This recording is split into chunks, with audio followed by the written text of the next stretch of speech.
जब प्राइवेट कंपनियां करें चोरी, लेकिन जब सरकारी कंपनियां ही अनदेखी करें तो उसे क्या कहेंगे। एक सरकारी कंपनी सवालों के घेरे में है, जिसकी वजह से पब्लिक मनी का 1600 करोड़ रुपए का नुकसान हो गया। जी हां, 1600 करोड़ रुपए। एक सरकारी एसेट रिकंस्ट्रक्शन कंपनी ने बगैर प्राइस डिस्कवरी किए उसी डिफॉल्टर कंपनी को ही लोन सेटल कर दिया। सरकारी व्यवस्था में हर चीज की बिडिंग होती है, लेकिन सरकारी कंपनी ने बिडिंग करवाने की जहमत नहीं उठाई और इससे पब्लिक मनी का लॉस हो गया।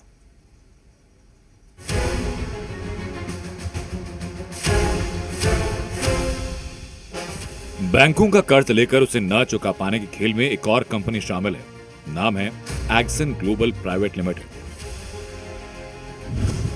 एक्सन ग्लोबल ने कई बैंकों के समूह से हजारों करोड़ रुपए लोन लिया। एक्सन ग्लोबल वो लोन चुका पाने में नाकाम रही और बाद में लोन एनपीए हो गया, यानी बट्टा खाते में चला गया।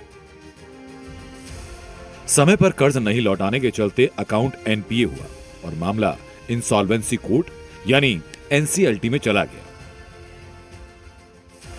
बाद में एक्सन ग्लोबल ने इसके खिलाफ अपील की, लेकिन एपेलेट ट्रिब्यूनल एनसीएलटी ने डिफॉल्ट को गंभीर माना और इसके बाद मामला सुप्रीम कोर्ट पहुंचा, जहां देश की सर्वोच्च अदालत ने भी एनसीएलटी के आदेश में किसी तरह के दखल देने से इनकार किया। कोर्ट और एपेलेट ट्रिब्यूनल से होते हुए बैंकों का ये कर्ज बाद में सरकारी asset reconstruction company national asset reconstruction company limited यानी NARCL को ट्रांसफर हो गया।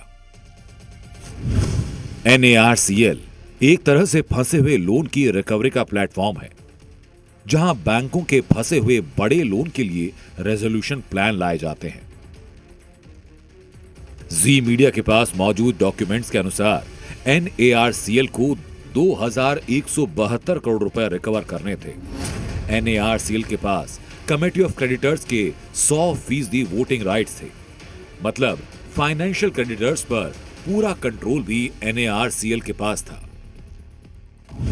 बावजूद इसके सरकारी ARC कंपनी NARCL ने सिर्फ 579 करोड़ रुपए में डिफॉल्टर एक्सन ग्लोबल को ही लोन सेटलमेंट कर दिया। मतलब आसान भाषा में कहें तो एक्सन ग्लोबल ने 2172 करोड़ रुपए का लोन लिया और सिर्फ 589 करोड़ चुकाकर पाक साफ हो गई और इस तरह से सरकारी कंपनी ने पब्लिक मनी के 1600 करोड़ रुपए का नुकसान करवा दिया। अब सवाल यह कि NARCL ने पब्लिक के पैसों का नुकसान करने के लिए नियमों की अनदेखी क्यों की। NARCL ने लोन सेटलमेंट के लिए कोई प्राइस रिकवरी ही नहीं की। अगर नार्सेल प्राइस डिस्कवरी करती यानी लोन सेटलमेंट के लिए बिडिंग करवाती तो हो सकता है कि 579 करोड़ रुपए की जगह कोई बिडर 1000 करोड़ या 1500 करोड़ रुपए की बोली लगाता, लेकिन एक सरकारी कंपनी ने किसी को भी बोली लगाने का मौका ही नहीं दिया। अब यहीं से सवाल खड़ा होता है कि क्या NARCL की दिवालिया कंपनी से कोई साठगांठ थी? क्या इसी साठगांठ के चलते किसी भी तरह की बैड लोन की रिकवरी के लिए बिडिंग नहीं करवाई गई?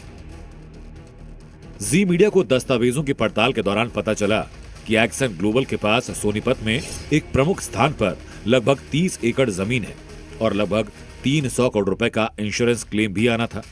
ये चीजें भी बिडिंग की वैल्यू को और बढ़ा देती और बोली 579 करोड़ रुपए से कहीं ज्यादा की लगती। लेकिन NARCL ने लोन सेटलमेंट करते वक्त इन जानकारियों की पुष्टि तक नहीं की। अभी तक आरोप लगते थे कि प्राइवेट एसेट रिकंस्ट्रक्शन कंपनियां ही लोन सेटलमेंट के मामले में धांधली करती है और इसीलिए सरकारी कंपनी नार्सेल का गठन 3 साल पहले हुआ था। लेकिन इस बार सरकारी एसेट रिकंस्ट्रक्शन कंपनी यानी नार्सेल ही सवालों के घेरे में है। नार्सेल के लोन सेटलमेंट का एक और बड़ा खुलासा बहुत जल्द करेंगे। परिवेश वात्सयन, स्पेशल इन्वेस्टिगेटिव टीम, जी मीडिया।